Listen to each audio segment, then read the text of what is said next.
Ganda-ganda tayo ngayon. Shoutout madlang people! For today's video ay isi-share ko sa inyo kung ano ang ganap. For today's video guys, busy ang inyong kadama lang Saudi sa Kalam. Proud 11 years. Sa isang amo lang. Ito yung ganap guys. Ito yung ganap sa kusina ni Modra guys. Grabe ng hugasan. Upat, 5 kaputah yung akong giluto. Upat yan. Yung sarap sa piling na nagpapasalamat with matching hadiah. O, diba? Kahit nakakapagod, basura.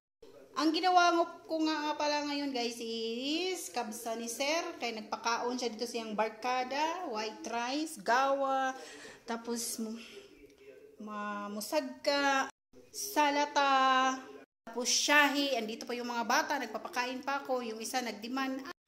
Kahit sobrang pagod, ang daming hugasan, ang dami kong niluto. Nag-start ako 8, nahuman ako 3 o'clock na. Pero at least yung pagpapasalamat, yung ipinagmamalaki ka nila doon, ipinagmamalaki ako ng sir ko doon sa barkada niya kasi yung niluto kong kabsa na ubos, guys, kulang pa, o diba? At saka hindi lang pagpapasalamat yung ginawa, may kasama pang hadiah, sekreto na lang yun. Kasi kapag sinasabing secret, wag nang isasabi para hindi na tayo ma-impeach, o diba? So guys, proud OFWDH kasambay 11 years dito sa Saudi Arabia. Laban lang tayo guys. Ang respeto ng mga amo nakadepende sa ugali nato guys.